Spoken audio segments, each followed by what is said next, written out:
Land ho! That's right, Let's Players. We are here on Solsteim. I'm your guide for this particular tour, Lord Pydo, and we are here on the home of the Dragonborn expansion. This area was added by the Dragonborn expansion, which is, at the time I'm making this video, the most recent of the Skyrim expansions.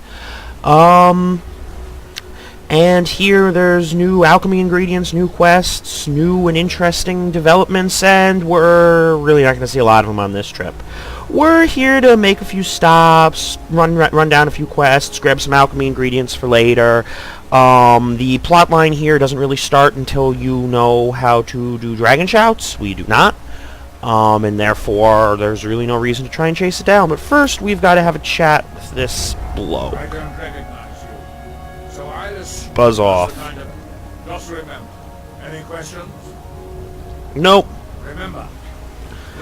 If you want to, you can pursue conversation with him. I think I showed it in the last video. I actually saved a little bit before that, a little bit after that point.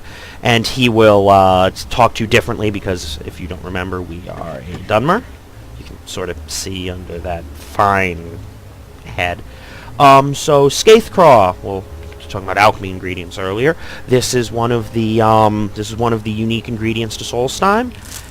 There's a lot of it. It grows in the ash. You may notice that the ground here is white. That is not my graphic settings. That is, in fact, the way the ground is set up. It is this way because it is covered with ash from Red Mountain exploding.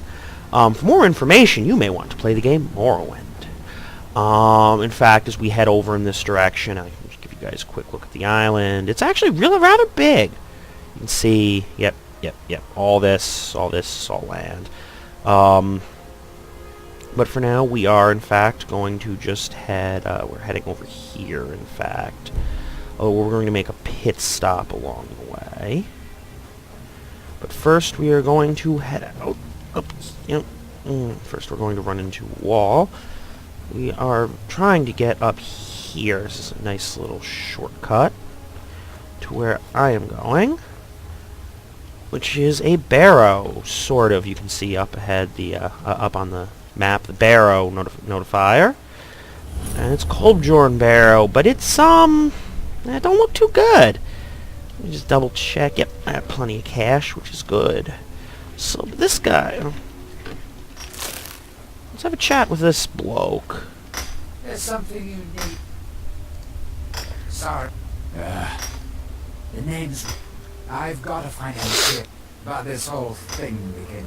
You come out of the northern... When I first got dug out, pot, excavating isn't exactly... You think I... Takes money to make money, all that. What? We can sort out... Do you have the gold? So let's just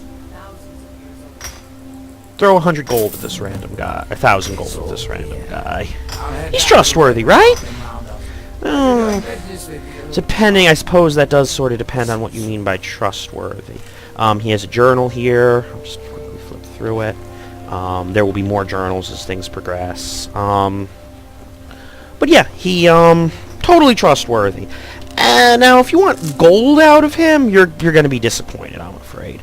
But if you're looking for some unique magical artifacts you can't get anywhere else, you drew a sword. Ah, an ash hopper. Oh, right. So one of the problems I have out here is that I've been sticking with flames. And I've been intending to grab cold magic, but I haven't had a chance yet. Because out here, most of what you see... Ow! Ooh! Yo! You have fun with that. I'm gonna... Courage you up. No, I'm gonna miss, too.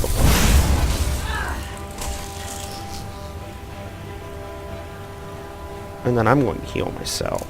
Actually, no. Let's just keep up healing hands. I don't want to overuse healing too much, because then I'll level restoration quickly, and I don't need restoration. I'll actually get to see my menu a lot. I will actually, even though it doesn't do a lot, I'll level my destruction a bit by adding here. Oh. Yeah, you better run, you stupid little thing. Ash hopper. Ash hoppers are bugs.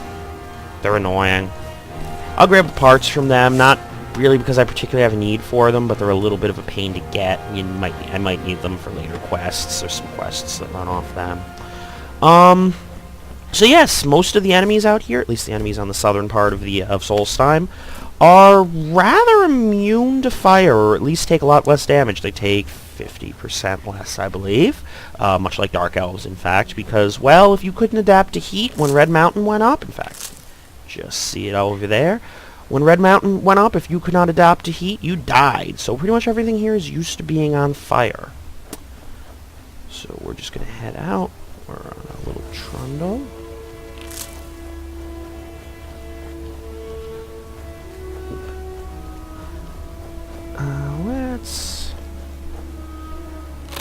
This is a quick pit stop worth making.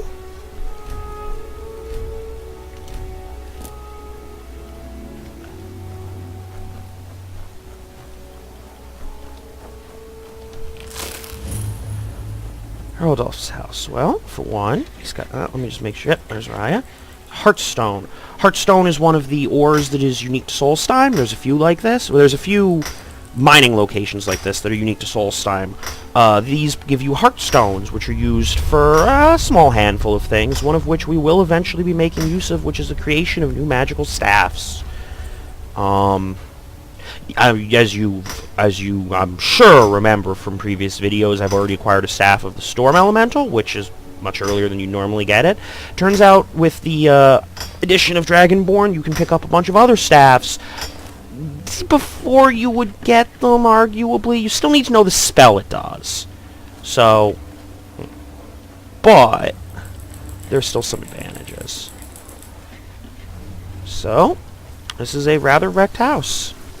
There's some Flynn if I was thirsty. There's Smash Spawn if I wanted to die.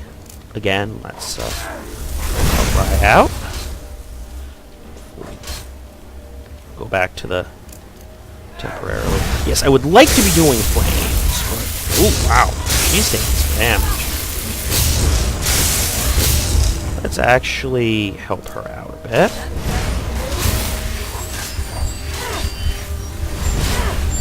And while we're at it, let's make a friend. Ow! Yes, obviously we do not want Raya to go down in the slightest. Ah, you saw that resisted healing hands there. You cannot healing hands a elemental. Does not work on Atronox.